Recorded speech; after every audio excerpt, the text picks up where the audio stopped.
사람들은 이 말씀 중에 특별히 무릇 자기를 높이는 자는 낮아지고 자기를 낮추는 자는 높아지리라, 이 말씀을 붙들고 중심 삼아서 이야기를 이어가려고 합니다.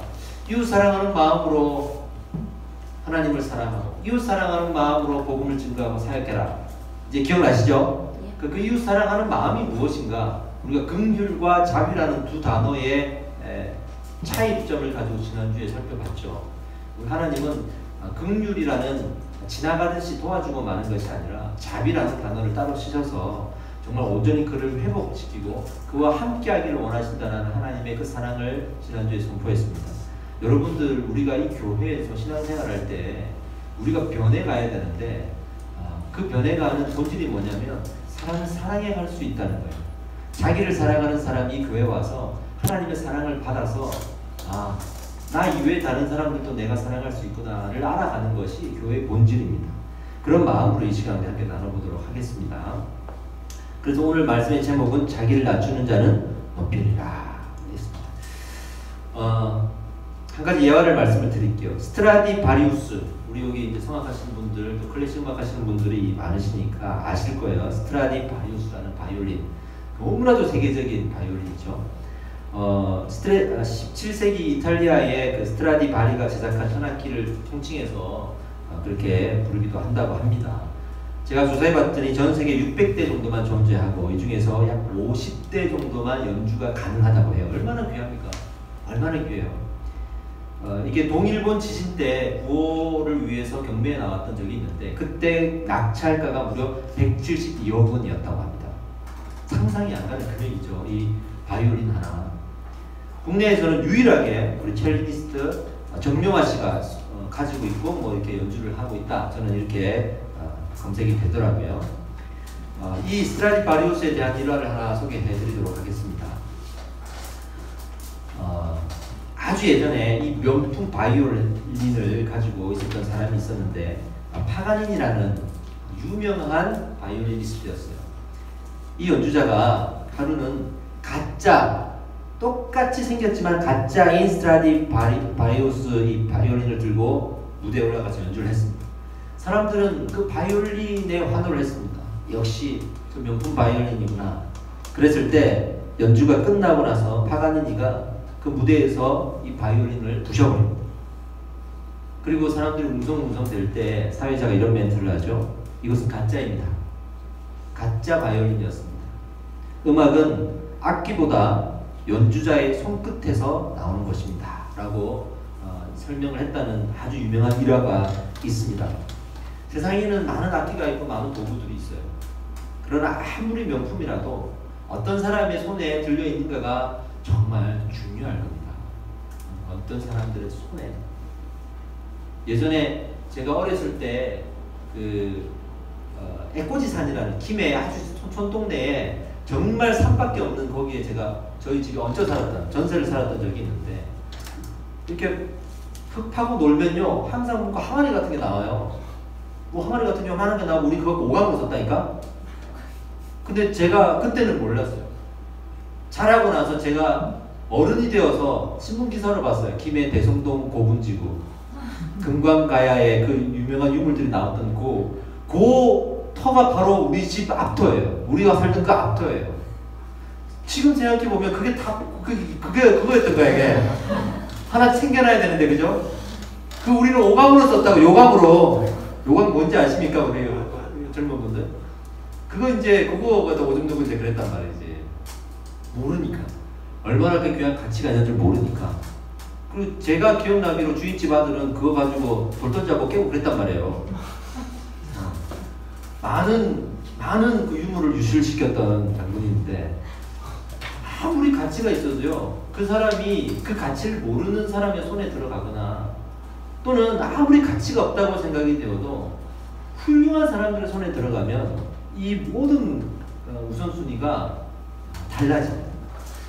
저 같은 사람에게 그 스트라디바리우스의 바이올린을 줘봐야 어떻게 사용할 겁니까?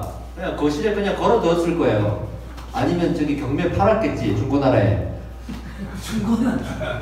그 가치를 모르니까. 실제로 이제 인터넷 보니까 가짜 바이올린, 이거 정말 스트라디바리우스 바이올린인 줄 알고 20생들이 속아가지고 사가지고 뭐 1억씩 주고 막 그랬대요. 그게 사기로 드러나기도 하고 그런 일들이 정말 많았다고 합니다. 누구의 손에 들려있는가가 더 중요한데, 이 명품도 상당히 더 소리를 잘 내니까 중요하겠지만 정말 더 중요한 것, 그보다 더 중요한 것은 누구의 손에 들려있는가, 누구의 손에서 연주가 되고 있고 누구의 손에서 이 도구가 쓰임을 받고 있는가, 이것이 더 중요하겠죠. 그렇게 우리가 생각해보면 그 도구와 악기보다 이 사람이 어떤 사람인가, 그걸 가지고 있는 사람이 어떤 사람인가가 더 중요하다는 것을 우리가 알 수 있겠죠. 우리와 하나님과의 그 관계에서도 나와 은혜와의 관계를 생각해보세요. 똑같아요. 은혜는 여전히 명품입니다. 은혜는 여전히 거저없이 주는 것인데, 그 은혜는 그 은혜만으로도 우리의 삶을 변화시키기 충분해요. 할렐루야. 은혜는 정말 변함없습니다. 한 번도 변한 적이 없고, 또 누구에게나 그 은혜가 다른 적이 없습니다. 다 같은 은혜를 하나님 나눠주시지 차등해서 비교해서 이렇게 나눠주는 게 아니에요. 제가 받은 은혜와 여러분들 받은 은혜가 다른 게 아니에요. 다 같은 은혜입니다. 한 번도 변질된 적이 없어요. 근데 그 은혜를 받은 사람이 문제가 돼요. 받은 사람이. 이것을 우리가 생각하지 못하면 우리가 은혜를 고치려고 해요. 은혜가 잘못됐다고 생각해.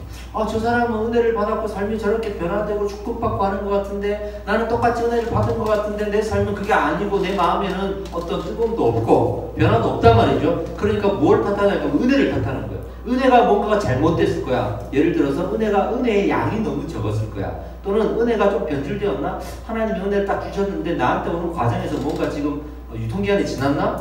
그리고 은혜를 뜯어 고치려고 그래요. 하나님께 은혜를 고쳐달라고 얘기하기도 해요. 그런 일이 벌어진다 이 말이죠. 은혜를 고치려고 하지 말고 문제는 나한테 있다는 거예요. 그래서 나를 고치려고 하는 것이 맞는 거죠.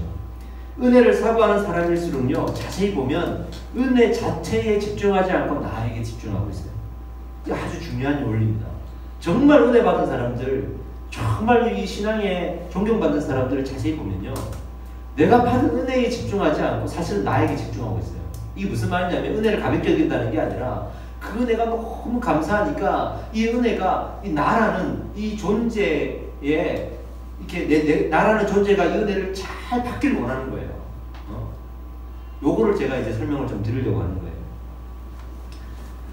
우리는요, 예배하면서 하나님을 닮아갑니다. 그죠? 그리고 은혜를 받습니다. 그 은혜를 받으면서 내가 변해가는 거예요. 그런데 그 은혜가 우리의 무엇을 변화시키겠습니까? 인격을 변화시키고, 정서를 변화시키고, 성격을, 우리의 우선순위를, 우리의 어떤 기질을 변화시킨단 말이에요. 하나님은 우리의 모든 전 인격을 만지실 줄 믿습니다. 우리 그런 걸 변화시킨단 말이에요. 은혜 받은 사람이다 하나도 변하는 게 없다. 문제가 있는 거예요. 지금.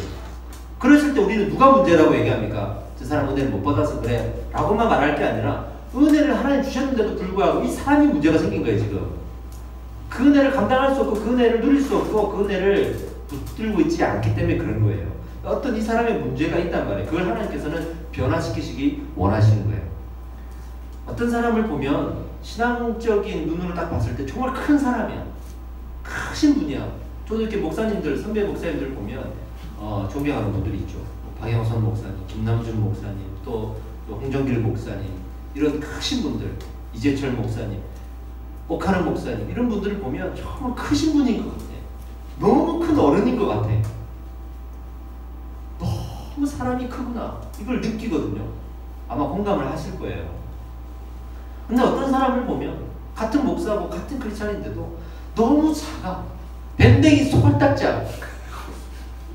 너무 마음이 작아서 저 사람이 은혜를 받은 사람인가, 심지어는 더 나아가서 구원을 받은 사람인가까지 의심이 될 정도로 너무 작아. 근데 그 사람 얘기를 들어보면 삶에 엄청난 은혜가 있었어.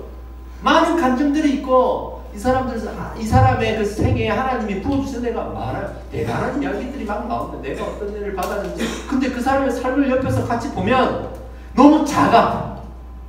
그런 경우가 있죠. 그럴 때 우리는 어떤 생각을 해야 되냐 그러면 이 두 사람이 받은 은혜가 문제가 있었을까요? 아니에요. 그 두 사람의 믿음이 문제가 있어요. 어쨌든 이 두 사람이 문제가 있는 거예요. 성경은요, 믿음의 사람들이 막 나오잖아요. 많이 나오잖아요. 근데 믿음의 사람들이 어떻게 은혜 받았는지도 나오지만 또 어떻게 쓰임 받았는지도 나오죠. 근데 단 한 번도 그들이 받은 은혜를 비교하고 있지 않아요. 성경은. 이 사람은 이렇게 은혜를 받았기 때문에 이렇게 살았다. 저 사람은 저렇게 은혜 받았기 때문에 저렇게 살았다. 이 본문에 나오는 사람은 은혜를 요만큼밖에 못 받았기 때문에 이렇게 얘기하지 않고 성경은 한결같이 그 사람에게 집중하고 있어요. 하나님의 은혜가 임했음에도 불구하고 하나님의 놀라우신 기적이 있었음에도 불구하고 말씀을 하셨음에도 불구하고 그러면서 목이 곧은 백성이라는 말까지 쓰잖아요. 그는 하나님의 은혜를 문제시 삼고 있지 않는다는 거예요. 만약에 받은 은혜가 문제가 되었다면 비교가 된다 그러면 이런 상황이 벌어지는 거예요. 보세요. 되게 큰 은혜를 받았던 사람들이 누가 있겠습니까? 모세, 불꽃과 음성으로, 요셉, 세 번의 꿈으로, 바울, 그 강렬한 빛과 하나님의 음성. 이런 사람들 얼마나 강력하게 하나님을 만났습니까? 엘리사 보세요. 불병거를 타고 엘리야 올라가는 걸 받고 갑절의 능력을 달라고 했잖아요. 뭔가가 다르죠. 그들이 받은 은혜는 달라 보인단 말이에요. 근데 성경은 그것을 비교하고 있지 않단 말이에요. 그래서 다른 사람을 보면 그렇다면 갈렙은요? 그렇다면 사사들은요? 그렇다면 요시야 왕은요? 제비 뽑아서 집사가 된 마띠아는요? 브리스길라와 아굴라는요? 이런 사람들은 그렇게 큰 은혜를 받았다라는 흔적이 성경에 별로 안 나와요. 근데 성경은 그 사람들의 신앙과 생애를 얼마나 가치 있게 생각하고 칭찬하고 있는지, 자랑하고 있는지. 성경은 비교하고 있지 않나요? 이게 근거를 삼을 수 있는 겁니다. 은혜를 비교하기 시작하면요, 이 갈렙부터가 할 말 많습니다, 여러분. 정말 할 말 많습니다, 갈렙이. 누구는 말이지 불꽃 가운데 임해가지고 나도 못 올라가는 시내산에 모세만 혼자 올라가가지고 그 큰 하나님의 은혜를 듣고 음성을 듣고 두 돌판 받아오고 나는 밑에서 한 번도 그런 거 경험한 적이 없고 금송아지를 만드는데 같이 있어야 되고 뭐 이런 거 있잖아요. 하나님 나한테는 왜 은혜를 안 주십니까? 할 수 있잖아요. 근데도 갈렙 보세요. 이 산지를 내게 주십시오. 할렐루야. 은혜를 얼마큼 받았냐 안 받았냐를 우리가 집중하기보다 내가 그 은혜를 얼마나 붙들고 있고 내 안에 어떤 온전함과 건강함과 내 안에 어떤 문제가 있지 않은지에 대해서 집중해야 된다는 것이 이 말씀의 본질입니다. 할렐루야. 그래서 은혜 되게 하시려고 하는 하나님. 그래서 우리를 변화시키시는 거예요. 아멘. 그래서 우리를 변화시키는 거예요. 그래서 나를 변화시키는 거예요. 그 변화시키는 그것을 우리가 아주 신학적인 용어로 얘기하면 성화 또는 성결 이렇게 이야기합니다. 그런 삶이 우리 안에 하나님과 관계에서 분명히 있다는 거예요. 여러분들도 이렇게 예배를 드리면서 하나님께서 여러분들을 변화시키시길 원해요. 은혜가 은혜되게 하기 위해서. 똑같이 예배 안에 은혜를 줬는데 하나님 저는 은혜를 받을 준비가 안 되어 있습니다. 아니 하나님 은혜 내가 안 받겠습니다. 잘 모르겠습니다. 관심이 없습니다. 별로 그렇게 중요하게 생각하지 않습니다. 느껴지는 게 없습니다. 라고 이 방어방을 치는 것은 내 문제거든요. 그래서 하나님은 우리를 변화시키시기 위해서 어떻게 하셨냐 그러면 따라합시다. 찾아오십니다. 찾아오십니다. 그렇게 우리가 그 은혜를 붙들지 못하니까 말씀을 듣고도 깨닫지 못하니까 하나님이 이 세대에 찾아오시는 거예요. 그리고 오늘 본문의 말씀을 보니까 오늘 우리를 변화시키시기 위해서 호랑이 굴로도 찾아가세요. 호랑이 굴로도. 그냥 나에게만 우리 각자에게만 찾아오시는 게 아니라 그 당시 이스라엘 사람들이 가장 두려워하고 무서워하고 까다롭게 생각하고 마치 눈치를 봐야 되고 함부로 도전하면 안 되는 그런 사람들이 있는 곳으로 예수님이 직접 찾아가십니다. 호랑이를 잡으러 호랑이 굴로 찾아가십니다. 다르게 얘기하면 호랑이를 변화시키러 호랑이 굴로 찾아가시는 거예요. 이렇게까지 우리 예수님이 하셨단 말이에요. 지금 예수님께서 논쟁을 펼치고 있는 장면들 계속 나오잖아요. 계속 찾아가시는 논쟁을 피하지 않으시고 도망가지 않으셨어요. 우리 예수님은. 왜요? 우리를 변화시키시기 위해 논쟁 속에 진리를 말씀하시고 진리 안에 우리를 변화시키시기 위해. 할렐루야. 본문 한번 봅시다. 어디로 가셨는지 얼마나 큰 호랑이 굴러 가셨는지 본문은 1절 말씀을 한번 보겠습니다. 읽어봅시다. 1절에 시작. 안식일에 예수께서 한 바리새인 지도자의 집에 떡 잡수시러 들어가시니 그들이 엿보고 있더라. 1절부터 본문은 큰 파장을 일으키고 있습니다. 읽는 우리들에게 어떠한 예고편을 던져주는 거예요. 자, 세 가지의 호랑이 굴의 증거가 나옵니다. 첫 번째, 안식일에. 지금 어디가, 안식일 지금 어디 가고 있어요, 예수님이? 다른 사람도 아니고 예수님이, 두 번째, 바리새인의 지도자의 집에 떡 잡수시러 갔대요. 안식일에. 그것도 바리새인의 집에 떡을 잡수시러. 세 번째, 우리도 떡이 있습니다. 저기 일단 하십시오. 세 번째, 그들이 엿보고 있더라. 그들이 엿보고 있더라.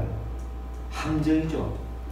뭔가 지금 또 뭔가 예수님께 올무를 잡아가지고 말 실수하는 걸 잡아가지고 그 말을 근거로 해서 체포하려고 잡아가려고 엿보고 있더라. 이 세 가지의 이 예수님을 속이는 상황, 예수님이 호랑이 굴로 들어가는 상황 모르셨을까요? 알고 지금 들어가시는 겁니다. 그만큼 우리를 사랑하시는 거예요. 그만큼 그들조차 포기하지 않으시는 우리 예수님이신 거예요. 계속된 논쟁들의 끝장판을 오늘 보실 수가 있습니다. 바리새인, 사두개인들, 율법사들이 찾아와고 계속 예수님을 말의 얼굴을 걸게 아주 난감한 질문들을 했는데 예수님은 오히려 그 질문들 속에 그들을 부끄럽게 하시고 진리를 드러내셨죠. 이번에도 마찬가지입니다. 그렇게 하시려고 들어간 겁니다. 자, 봅시다. 이제 어떻게 예수님께서 이렇게 찾아가셨는데요. 이 찾아가신 것이 사실은 예수님의 말씀하시는 제자도의 본질이에요. 이 시대의 제자들은요, 아주 너무 답답한 마음이 제가 있어서 제가 조금 감정적으로 이렇게 얘기하지 않도록 기도해 주십시오. 이 시대의 제자들은 이런 예수님의 본질과 너무 거리가 멀어져 있습니다. 교회가, 그리고 이 교회 리더라고 하는 사람들, 직분자라고 하는 사람들이 전부 다 이 세상을 비판하고 비난하는과 동시에 전부 다 저 무인도에 섬 하나 지어놓고 거기다가 자기들 성 지어놓고 세상을 해서 도망가고 피해가고 있다니까 지금. 누구 하나 세상으로 찾아가고 있지 않아요.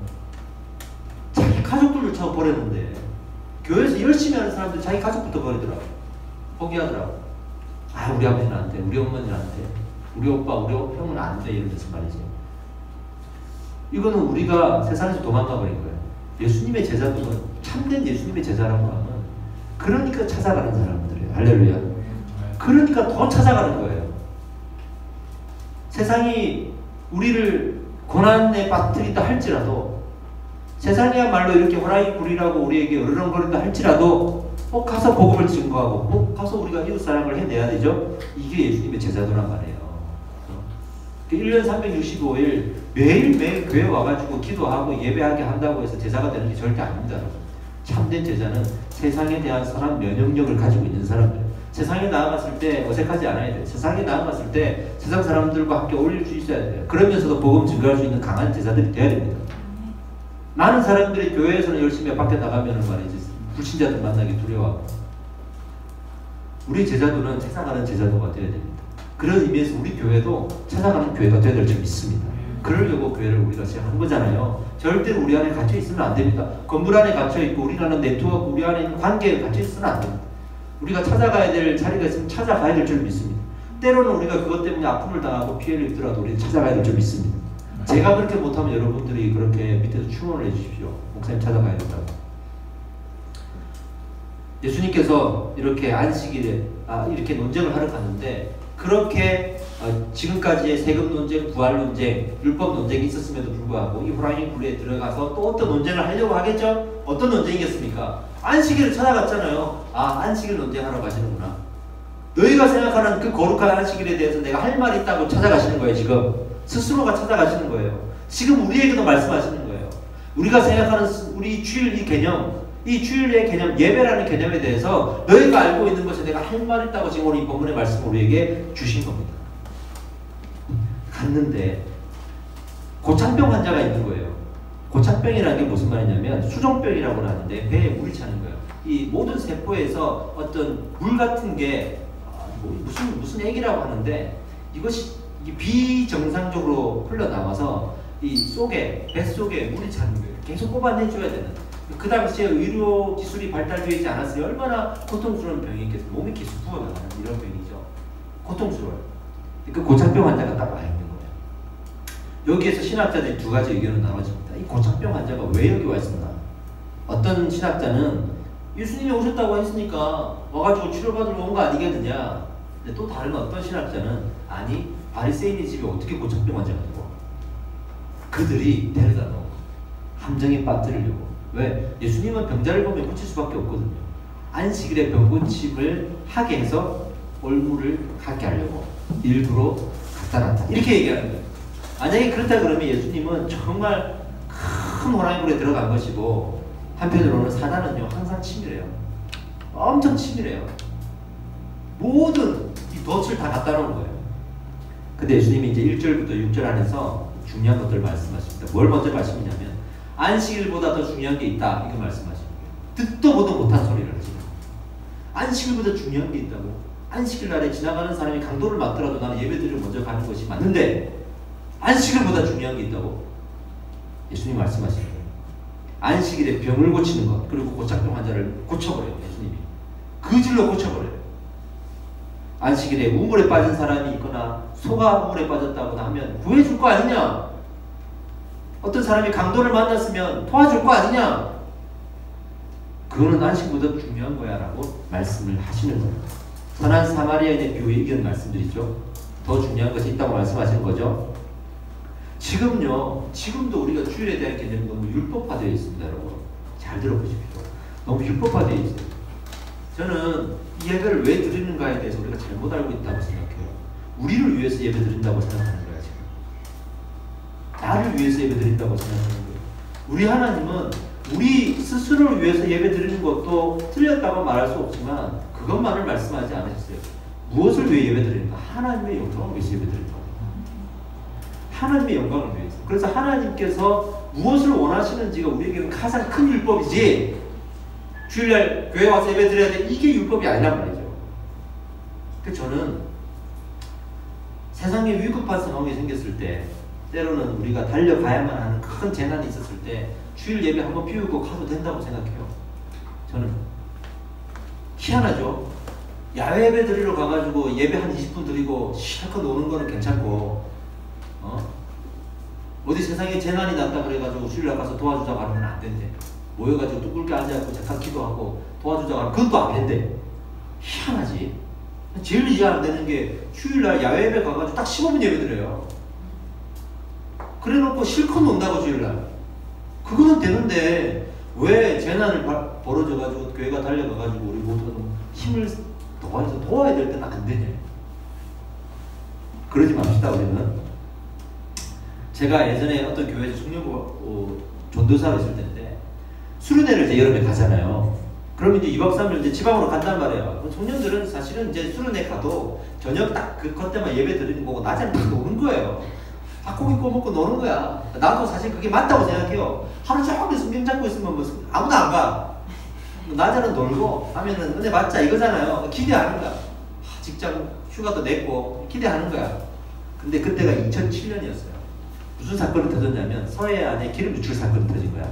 아시죠? 이거 기억나죠? 2007년에 대한민국의 대부분의 국민들이 거기 다 달려가고 기름 닦았잖아요. 나도 그 얘기를 듣고 우리 수련회를 거기로 가자. 일정을 좀 바꿔서 우리도 거기 가서 기름이나 좀 닦자 했어. 그래서 청년부 임원들한테 얘기를 했어. 논쟁이 일어난 거야. 어떤 논쟁이 벌어졌냐면 우리가 은혜를 받아야 되는데 여기에 정말로 이 1년에 수련회 한 번밖에 없는데 직장 휴가 내고 은혜 받으려고 그래도 우리가 2박 3일 가는 건데 거기 가서 봉사하는 건 좋지만 꼭 우리가 수련회 때 은혜를 못 받고 봉사를 해야겠습니까? 그래서 내가 그랬지. 그러면 수련회는 수련회대로 가고 다른 날 봉사로 가자. 한 번 더 시간 내. 그 시간을 못 내죠. 직장인들이니까. 그러니까 어차피 한 번밖에 시간 못 낼 거면 그냥 거기 가서 봉사하고 그들 위해 돕자. 그 안에 하나님이 역사하실 거다. 그 논쟁이 벌어진 거야. 아니 그래도 우리가 은혜를 받는 게 먼저 아닌가요? 또 한쪽에서는 근데 우리가 또 가서 도우면 하나님 얼마나 기뻐하시겠냐. 논쟁이 벌어졌어. 나중에 결론은 제가 고집을 피워가지고 가기로 했지만 그쪽 현장에서 이제 문제가 생겨가지고 못 가게 됐어요. 그래서 이제 취소했던 일이 생각이 납니다. 그럴 때가 있죠. 우리는 이 안식일에 대한 개념을 스스로 율법에 갖춰놨어. 그래 해야만, 교회 안에서 내가 예배를 드리고 그렇게 해야만 내가 뭔가가 했다는 생각이 드는 거죠. 그렇게 안 하면 하나님 앞에 내가 뭔가 죄짓는 느낌이 들고. 그렇지 않습니다. 그렇게 해야 되는 건 맞는데, 그것보다 더 중요한, 우리 주변에 강도 만난 이웃이 있거나 병든 사람이 있거나 그랬을 때 우리는 달려갈 수 있어야 됩니다. 요즘에는 이제 생활이 이 시대하고 다르기 때문에 예배드리고 하면 되잖아요. 그러니까 이제 이런 논쟁들이 별로는 없지만, 그럼에도 불구하고 제 생각에 뭐 세월호 사건이나 기름유출 사건이나 그런 정말 이 국가적인 문제가 생겼을 때는 우리 성도들이 평일에 어떻게 다 모입니까? 못 모일 때 주일날 다 모여서, 주일날 피우고 성교도 가는데, 그잖아요. 갈 수 있어야 한다고 생각합니다.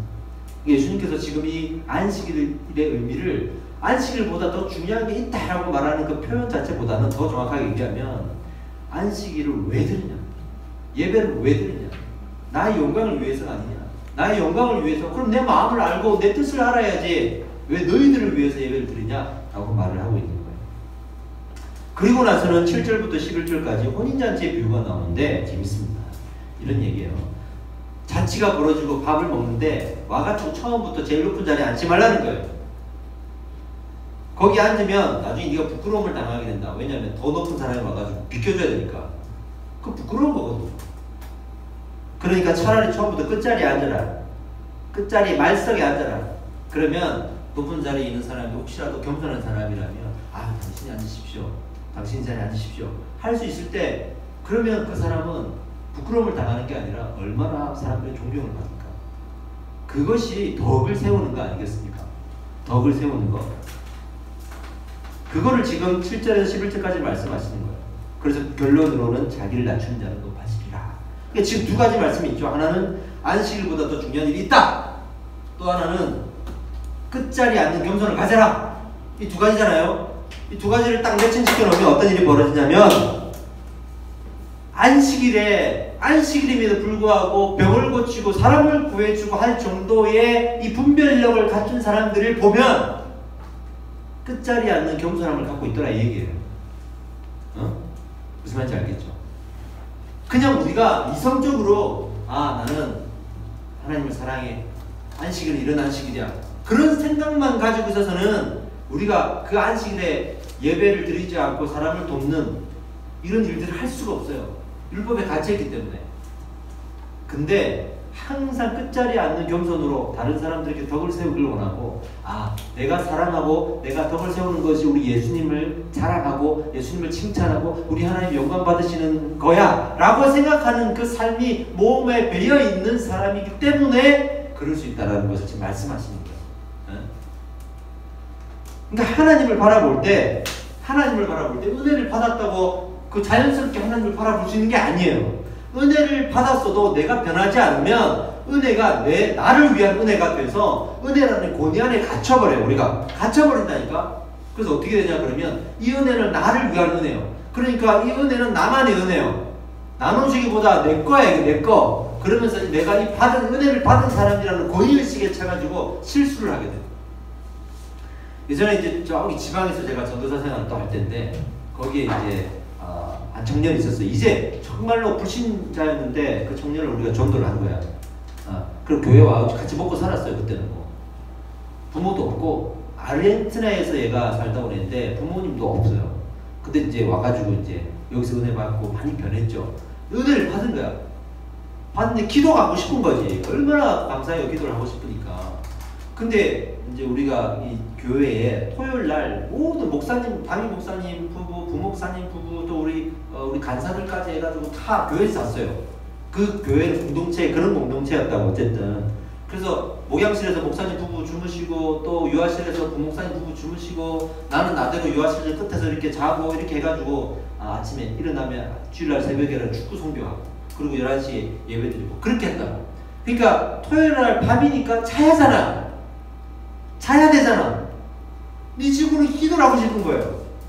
그 조그만 예배당에 앞에 나와가지고 기도를 하는 거예요. 그냥 기도하는 것도 아니고 주먹으로 그냥 그 바닥을 계속 치면서 아버지 하고 큰 소리를, 이걸 진짜 밤새 하는데 잠을 못 자겠는 거야. 잠을 못 자겠는 거야. 기도하는 건 너무 아름다운데 잠을 못 자겠는 거야.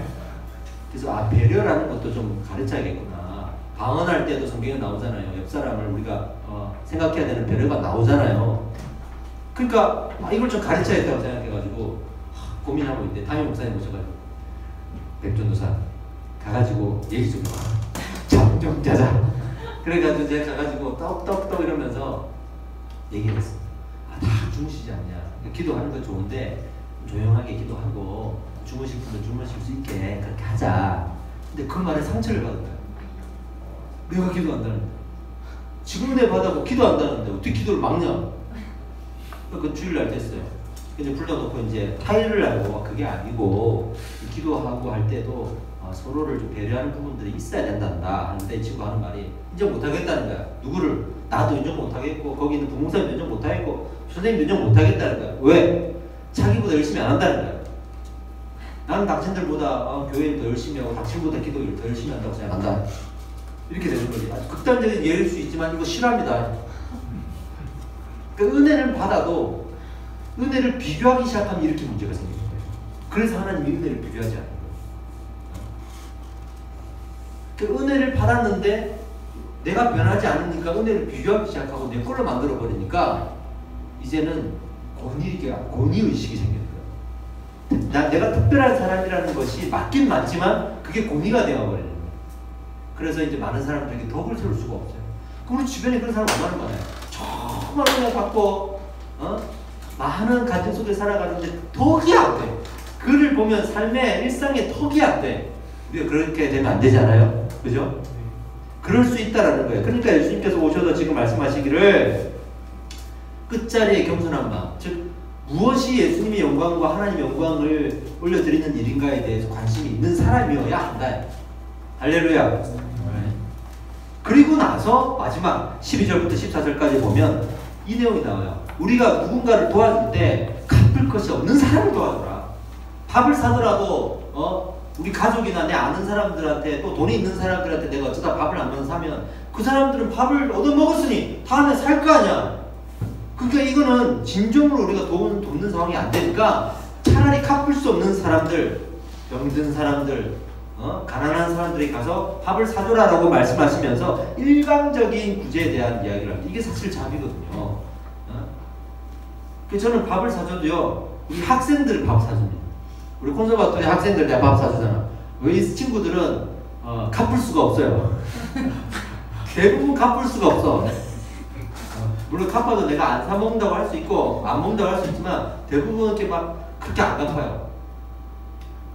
근데 제가 그런 거 있잖아요. 우리 예를 들어서 지사님들 또는 우리 뭐 장로님들 제가 식사 한번 모시겠습니다 그러면 그분들 반드시 식사를 한다고. 그러니까 이거는 사실 숨기는 게 아니고 다음에 한번 봐주세요. 이거일 수도 있다고 이게. 그걸 지금 마지막에 이야기하거든요. 기브 앤 테이크에 우리가 너무나 익숙해져 있잖아요. 이것도 말씀하시죠. 제가 실제로 들었던 얘기예요. 예전에 홍민기 목사님이라고 여러분 혹시 아세요? 탱크 목사님으로 아주 유명하신 분이죠. 뭐 모르나? 홍민기 목사님 몰라요? 검색해보세요. 아주 유명하신 분이 있어요. 이분이 저희 이제 대학원에 수업을 하러 오셔가지고 직접 말씀해 주셨던, 이분이 미국에서 이제 공부를 하시고 한국 와가지고 이제 아주 유명해졌어요. 뭐 지금은 그나마 좀 활동을 좀 덜 하시지만 아주 유명하셨어요. 그래서 청소년 사역에 있어서는 이분을 섭외를 안 하면 안 되는 상황이었다. 그러니까 이제 알려지고 하니까 자기 동기들이 이제 연락이 오잖아요. 홍 목사 뭐 연락해 밥 먹자 해서 와가지고 하는 말이, 야 우리 네트워크가 하나 있는데 여기 가서 좀 같이 어울리지 않을래? 너 정도 되면 여기 좀 어울릴 수 있을 것 같아. 아 그래? 어딘데? 목사들끼리 모이는 거래요. 우리 또래 비슷한 나이 목사들끼리 모이는 젊은 목사들 모임이라고. 그거 좋지. 우리끼리 뭉치는 거 좋지. 그래서 이제 갔단 말이에요. 갔는데 목사님 쫙 앉아있는데 딱 갔는데요, 몇 마디를 딱 듣고 마음이 상한 거예요. 왜냐하면 사회자가 딱 나와가지고 우리 모임에 대해서 설명을 하는데 이 모임에 가입할 수 있는 분들의 자격을 이야기하는 거죠. 첫 번째, 아버지가 목회하시고 그 아버지에게 세습을 한 목사를 만 올 수 있습니다. 교인이 1000명 이상 되어야 되는 교회 목사를 만 올 수 있는 거예요. 그리고 마지막 이 조건 하나가 되게 더 힘들었다고 하더라고요. 유명한 사람만 올 수 있는. 그래서 그런 분들만 따로 모여가지고 네트워킹을 하고 있다. 그러니까 홍민기 목사님도 미국에서 유학도 하시고 또 유명하시고 그러니까 오라고 친구가 땡겨주는 거야. 그 목사님이 그 자리에 그냥 일어서서 나오셨다고. 나오셔서 내가 찾아가야 될 사람은 다른 데 있는 것 같습니다 하고 나왔어. 이게 실화라니까. 그러니까 우리가 이 기브 앤 테이크 문화 너무 노출이 많이 돼 있어요. 저도 이게 사역자들 만나보면 특히 찬양 사역하는 예배 사역하는 사람들도요 하나같이 기브 앤 테이크예요. 유명한 찬양 사역자가 청 목사님이랑 청만원 목사님이랑 예전에 같이 활동했던 분이라 어떤 모임에 있길래 저는 인사를 해야겠다 싶어가지고 가서 인사를 드렸어요. 우리 이지소 목사님이랑 같이 인사를 드렸어요. 그랬더니 우리는 그냥 인사를 한 거야. 인사를 딱 하자마자 하는 이야기가 우리 네트워크에 들어와야 되지 않겠냐고. 왜 그러시냐 했더니 우리가 보호해주겠다. 우리가 서로 상부상 줘야 되지 않겠느냐. 유전이라는 친구 보호해주겠다. 이런 식으로 이제 자기 그 네트워크에 가입해서 두 사람이 중요하다. 소통을 하셔야 된다. 이런 이야기를 하더라고. 지금 여기 네 분은 지금 무슨 말인지 잘 모르실 거야 아마 지금. 근데 이제 그런 사역의 이야기들을 들으면서 사역도 사람 봐가면서 만나는구나. 나한테 뭔가가 줄 게 있으니 나도 뭔가를 주는 거고. 이런 식으로 사람 만나러 다니는 사람들 많아요. 정말 많습니다. 저도 이렇게 뉴사운드 교회 부목사 유재노 집의 총괄 이럴 때는 막 연락이 와요. 개척한다 딱 했을 때 연락 끊는 사람들이 있다. 왜 이제는 자기 사역에 큰 도움이 안 될 거라고 생각하니까. 몇몇 분이 계셨어요. 카톡을 했는데 답이 없어. 진짜 몇몇 분이에요. 다 안 그래요. 100명 중에 한 두세 명. 근데 그런 걸 보면서 이 친구들은 뭔가의 목적을 가지고 나한테 연락했었구나 알 수가 있죠. 전부 다 기브 앤 테이크예요. 그러니 조금 유명한 사람이라고 해서 그런 사람들이라고 생각해보면 막 페이스북 메시지 보내고 카톡 보내고 와가지고 아유 뭐 반갑습니다 눈에 들어오겠어요? 그 연예인들이 그러잖아요. 연예인들도 팬들이 눈에 안 들어온다니까. 팬들 중에 그래도 어느 정도 힘 있는 팬이어야지. 전부 다 기브 앤 테이크예요. 그게 세상 살입니다. 이것을 우리 하나님께서 마지막으로 말씀을 하시면서 하나님의 영광을 위한 우리의 삶을 정리하시는 거죠. 하나님은요 그렇게 우리에게 사람을 대하고 세상을 대하기를 원하시는 거예요. 그랬을 때 우리가 덕이 드러날 때 그 덕이 드러남으로써 예수의 이름이 드러나는 거예요. 그 예수의 이름이 드러나는 것이 우리가 안식일날 잠잠하게 이렇게 얌전하게 와가지고 예배 드리는 것보다 더 귀하다고 말씀을 하시는 거예요. 결국에는 우리가 제일 중요하게 생각하는 것은 예배를 내가 얼마나 잘 드리냐? 절대 그렇지 않습니다. 예배가 아니라 여러분들이 어떻게 살아가는가. 말씀을 맺겠습니다. 우리가 하나님 자리에서 세상을 보지 말고 세상의 끝자락에서 하나님을 바라봅시다. 감히 우리가 하나님의 자리에 앉아가지고 세상을 바라보면서 판단하고 비교하고 권위의식에 빠져가지고 찾아가지 않고 우리가 하나님의 자리에 앉았을거예요. 자기 따르는 명분이 있죠. 하나님은 세상을 이렇게 보시는구나. 아니요. 그렇게 보길 원하지 않으십니다. 저 세상의 끝자락에 앉아서 하나님을 바라보기 우리 하나님 원하십니다. 사람들을 불러 모으시고 제사 삼으실 때 뭐라고 그러셨습니까? 땅끝까지 복음이 증거되어야 된다고 그러셨죠. 땅끝까지 보내시면서 야 너는 내 제자지. 그러니까 내 자리 옆에 앉아가지고 그런 비유 있잖아요. 요한과 야고보의 어머니가 와가지고 우리 아들 예수님의 오른편에 왼편에 앉혀달라고 했을 때 기억나시죠? 전부 다 예수님 편에 앉고 하나님의 자리에 앉아서 같이 세상을 예수님의 권위를 가지고 하나님의 권위를 가지고 딱 보기를 원하는, 내가 하나님의 오른팔이야 이러기를 원하는데 우리 하나님은 한결같이 그게 아니라 땅끝까지 가서 복음을 증거하라고. 너는 나의 제자기 때문에 땅끝에 가서 나를 바라봐라. 너는 나의 제자기 때문에 저 끝자리에 가서 앉아라. 너는 나의 제자기 때문에 너는 갚을 것이 없는 사람들에게 베풀라. 너는 나의 제자기 때문에 낮아진 경전을 가지고 덕을 세워라. 너는 나의 제자기 때문에 안식일이라도 사람을 고치고 안식일이라도 우물에 빠진 사람을 있거든 구하라. 그것이 내가 원하는 것이다. 그것이 내가 원하는 삶이다라고 우리 예수님께서 지금 말씀하고 계시는 거예요. 우리 이제 좀 변합시다. 반주 부탁드립니다. 이제 변합시다. 우리가 예배하는 이유는 하나님을 닮기 위해서입니다. 우리 스스로를 내려놓고 하나님의 마음을 본받읍시다. 우리가 영혼을 사랑하지 않고서는 아무것도 할 수 없습니다. 예배라는 율법에 갇혀서 영혼을 포기한다면, 본이라는 명예에 갇혀서 겸손을 포기한다면, 이익이라는 욕심에 갇혀서 섬김을 포기한다면 우리는 아직도 하나님 앞에 부끄러운 사람들이에요. 우리가 모여서 이 개척교회를 시작했던 이유도 더 이상은 율법과 명예와 욕심에 갇혀서 하나님 자리에 앉아서 세상을 바라보고 판단하고 비판하고 그 사람들을 가볍게 여기고 덕을 세우지 못하는 그런 삶을 살지 말자. 정말 우리가 하나님께 이 삶을 드려보자, 그 결단을 가지고 이 작은 모임 하나 만들었지 않습니까? 우리가 변합시다. 예배를 통해 우리의 영성을 변화시킵시다. 우리 성경 공부할 겁니다. 말씀을 배우면서 우리의 지성도 변화시킵시다. 우리 삶 공부할 겁니다. 그런 소그룹 공동체가 모여서 삶을 나누면서 우리의 삶의 의지를 변화시킵시다. 그래서 이 세상에 나아가서 하나님이 원하시는 삶을 살아봅시다. 그런 사람들이 모인 예배는요, 하나님이 예배가 어떤지를 따지지 않으시거든요. 지금 이 시대 교회 보면, 또 제가 걸어왔던 길을 보면 예배 자체를 너무 비교하고 따져요. 예배는 조명도 이래야 되고, 스텝은 이래야 되고, 찬양은 이래야 되고, 예배 드리는 사람들은 이래야 되고 저래야 되고, 예배를 드리기 위해서 장비는 이래야 되고 공간은 이래야 되고, 여기 우리 너무 많은 일들을 소개하고 있는. 근데 놀라운 사실은요, 각자 한 사람 한 사람이 그런 삶을 살고 있다면 하나님은 그 사람들이 모였을 때 아무것도 따지지 않고 교회라고 말씀하실 겁니다. 진정한 교회가 여기 있다, 진정한 예배가 여기 있다라고 말씀하실 겁니다.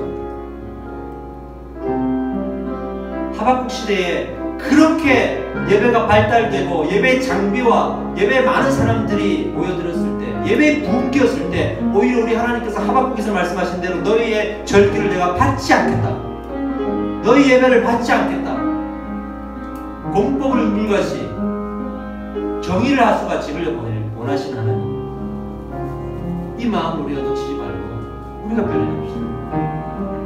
지금 우리 이 예배 아주 소박한 모임이잖아요. 얼마나 화려한 예배를 들어갔던 우리들입니까? 특히 여기에 주된 사역을 같이 했던 사람들, 제가 있었던 뉴사운드교회도 얼마나 화려합니까?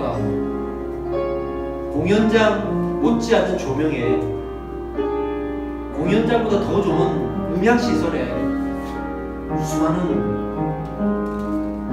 잘 나가는 뮤지션들의 얼마나 화려한 예배를 들었습니다. 그러나 우리는 그런 것 비하면 아무것도 없지만 단 한 가지, 우리가 여기에 있는 이유, 그럼에도 불구하고 우리가 행복하고 그럼에도 불구하고 우리가 기대하는 이유는 우리가 변해갈 수 있다는 거예요. 그렇게 변해갈 거라는 다짐이 우리 안에 같이 있다는 거예요. 같이 그렇게 변해가자고 하는 결단이 있다는 거예요. 그거 하나로 우리가 보이고, 오늘 하나님께서 말씀하십니다. 하나님 자리에서 세상을 보지 말고 세상의 끝자리에서 하나님을 보라. 이 말씀을 마음에 두고 기억하고 살아가시기를 바랍니다. 잠깐 기도합시다. 우리 이름 있는 교회를 위해서 기도해 주십시오. 우리가 변할 수 있는 교회, 우리가 그렇게 덕을 세우고 삶을 살아낼 수 있는 교회가 되게 하여 주시옵소서. 우리 주여 한번 외치고 덕성을 기도하겠습니다. 기도합시다.